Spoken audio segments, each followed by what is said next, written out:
Taiwan के आसमान में अचानक फैल गई दहशत। एक के बाद एक चीनी फाइटर जेट्स ने किया सीमाओं का उल्लंघन। ताइवान की रडार स्क्रीन पर दिखे युद्ध के संकेत और अगले ही पल अलार्म बज उठा।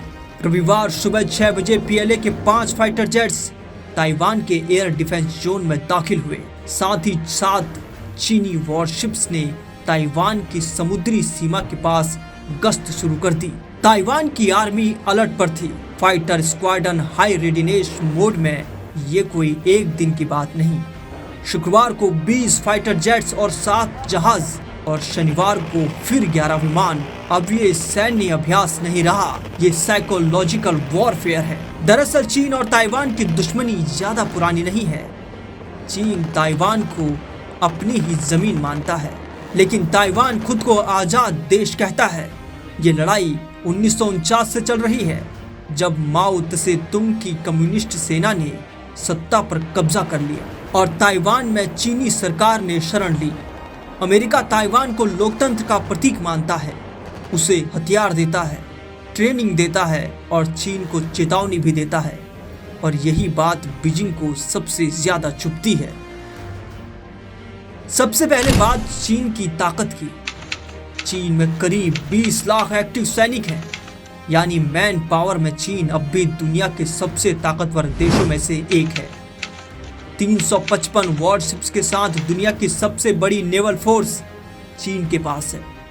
वहीं 3300 से ज्यादा फाइटर जेट्स, जिनमें J-20 जैसे स्टील्थ फाइटर भी शामिल हैं, जो चीन की ताकत को दिखाते हैं। चीन के पास करीब 400 न्यूक्लियर वेपन्स हैं, यानी परमाणु धमाके का खतरनाक स्टॉक। और सबसे अहम, साइबर वॉरफेयर और स्पेस टेक में चीन है सुपर एडवांस। दुश्मन को बिना गोली चलाए भी गिरा सकता है। अब आते हैं ताइवान पर।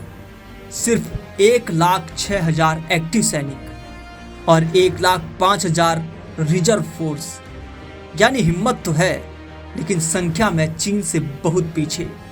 नौसेना में 117 युद्धपोत, जो सीमित लेकिन ताइवान स्ट्रेट की रक्षा के लिए तैनात हैं। 300 से ज्यादा फाइटर जेट्स, जिनमें अमेरिकी सपोर्ट वाले एडवांस F-16 शामिल हैं। तेज, घातक और आधुनिक। बजट चीन से करीब 20 गुना कम, लेकिन ताइवान के पास है कुछ और। ताइवान के पीछे खड़ा है अमेरिका, आधुनिक हथियारों, इंटेलिजेंस और टेक्नोलॉजी के साथ। लेकिन सवाल है कि अमेरिका कब तक ताइवान को बचाएगा, क्योंकि इस बार ड्रैगन ताइवान को अपने पंजे में जकड़ने के लिए बेताब है।